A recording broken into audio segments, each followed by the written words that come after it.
to get on the premises of work. Is that correct? There's an issue? Yes, Judge. So since he's been on bond conditions, he's been on short-term leave.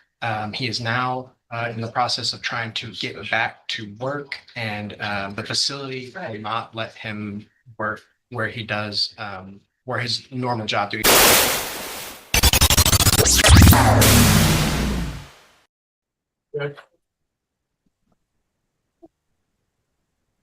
I think I still got it up here. Sorry, I was expecting a reprimand from Mr. Coleman. That's okay. Never seen that man so out of breath. All right, sir, you Marshall Chance? Yes. And Mr. Chance is here in cause number 26 DCCR 0370 and charged with aggravated assault with a deadly weapon. Mr. Gertz is the attorney. Mr. Eckhart's here for Mr. Gertz today and has filed a motion asking that I consider removing the GPS monitoring device because you're unable to get on the premises of work. Is that correct? There's an issue? Yes, Judge. So since he's been on bond conditions, he's been on short-term leave. He is now in the process of trying to get back to work, and the facility will not let him work where he does, where his normal job duties require because he works around explosives. The GPS company, they've gone through efforts to see if the GPS company can verify the equipment as it's an industry term, intrinsically safe, meaning that it can withstand any elements that would potentially cause ignitable liquids to explode. So I think there's a lot of devices that cannot go into certain facilities because they are not deemed intrinsically safe, like cell phones and things like that. And the GPS monitoring company cannot verify that. So we're kind of at an impasse where he's either going to lose his job or we're going to have to figure out another way to monitor him. All right, and just for the record, I am taking judicial notice of the court's file, review the probable cause affidavit as well, and that underlying offense. Mr. Smith, what's the state's position? I don't, and I understand where they're coming from, and I guess I don't have much of a position. And Judge, just for the Person to lose their job. right, just for the court's Well, I mean, I would too. However, there's obviously the allegations are very serious. Has there been any issue that you know of? Have you heard from the complaining witness? Not that I've heard from, and not that I know of, Judge. So here's what I want to do. I would like for you to get in touch with her prior to me ruling on this. And what I can do is we don't necessarily, if there's no issues with her and any contact, put it in an email between myself and you and Mr. Gertz, and I can make a ruling without having to come back to court. And I can do that a little quicker since we don't have a docket next Monday. If there is an issue, then obviously if we need to come back, we'll reset it just for a couple of weeks and come back and let everybody make that argument or bring her here or whatever we need to do. Okay. All right. So stay in touch with Mr. Gertz. He'll be getting an email and we'll figure that out if there's any issues, and then I'll make a will for that. Okay. Thank you, Judge. Yes, sir. And let's see, Ms. Holmes, you've got Aaron Riley.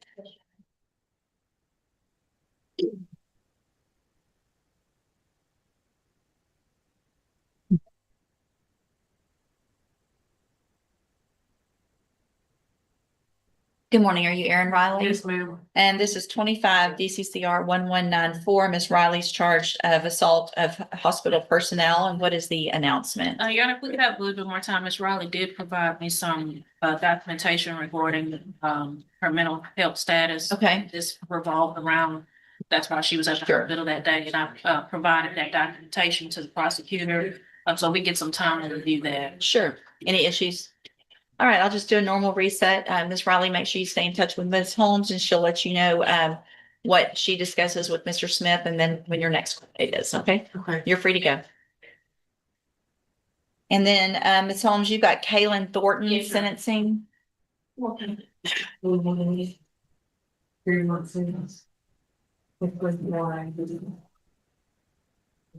Yes, ma'am.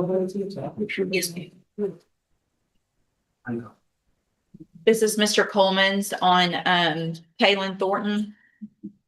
Good morning, sir. You're Kaylin Thornton. And Mr. Thornton was previously in court in cause number 26 DCCR 0220. Entered a plea of guilty to the third-degree felony offense of promotion of prostitution.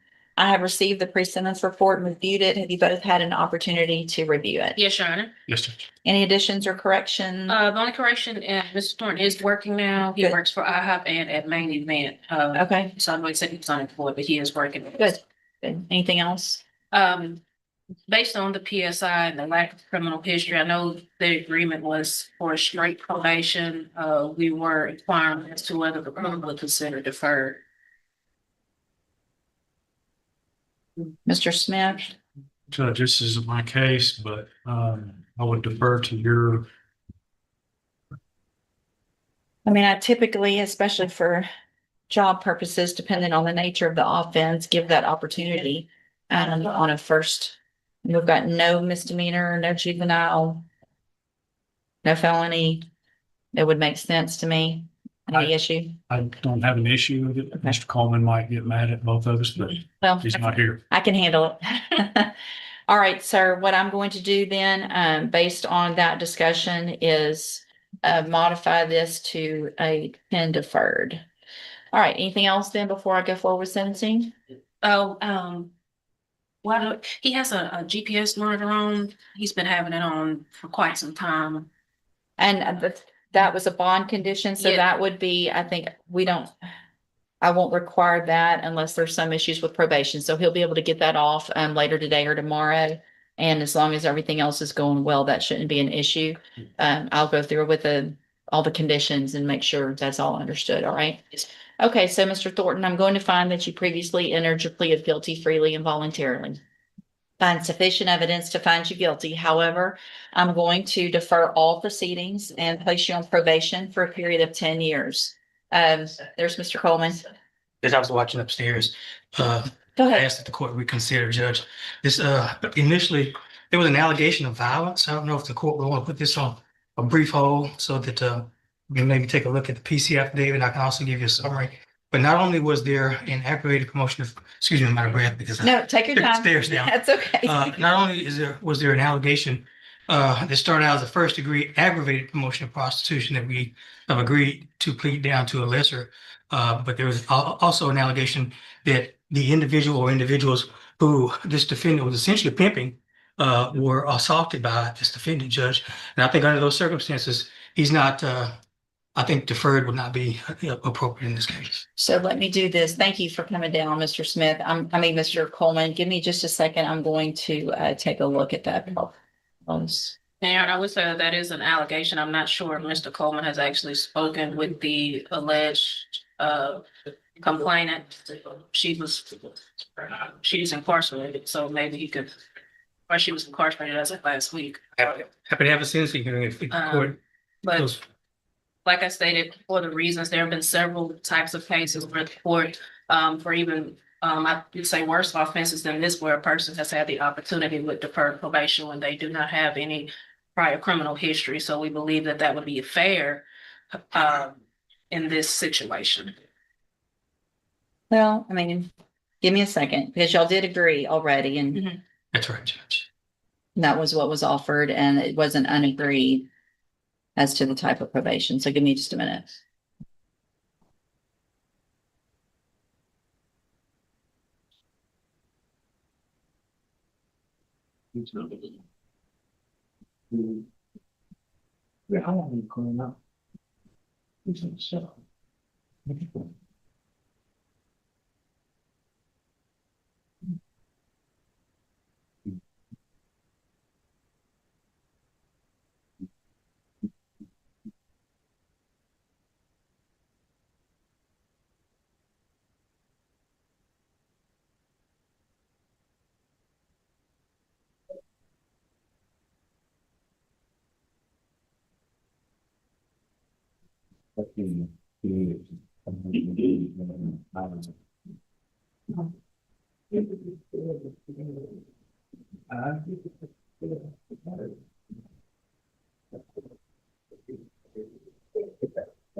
All right, I think I'm going to go along with that original deal. Thank you for coming down, Mr. Coleman. Thank you. Obviously, the allegations are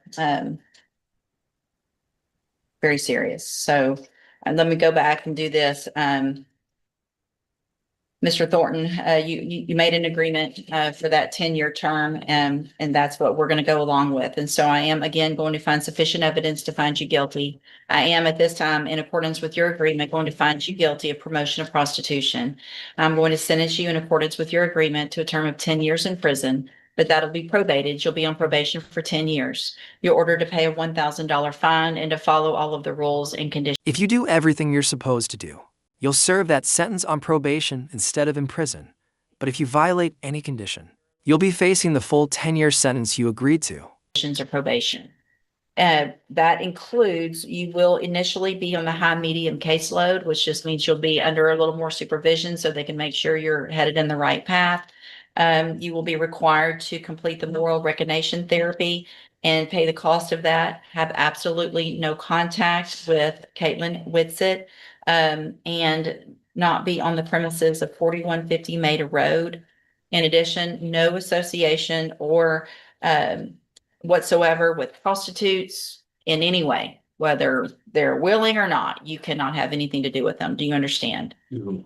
If you do everything you're supposed to, you still have an excellent opportunity because you'll be able to serve that 10-year sentence while you're out on probation instead of in prison. But the other side of that is if you violate any condition of probation, you'll be brought back into court and you'll be facing that 10-year sentence that you agreed to. Do you understand? All right, I'm handing you the trial court certification that shows this was an agreement that I followed, and so you've waived your right to appeal. I have also handed you a written admonishment regarding your ineligibility to possess a firearm or ammunition. Because of the judgment entered against you, you're ineligible under Texas law to possess a firearm or ammunition. Possession of a firearm or ammunition could lead to charges against you. If you have questions about the laws that make you ineligible to possess a firearm or ammunition, or about how long that lasts, you can talk with Ms. Holmes. You need to have a seat here in the courtroom. Probation will call you up to her desk when she's ready to go over your paperwork. Thank you, Ms. Holmes. Thank you, Thank Mr. you. Coleman. Formal reading of the indictment. Yes, Your Honor.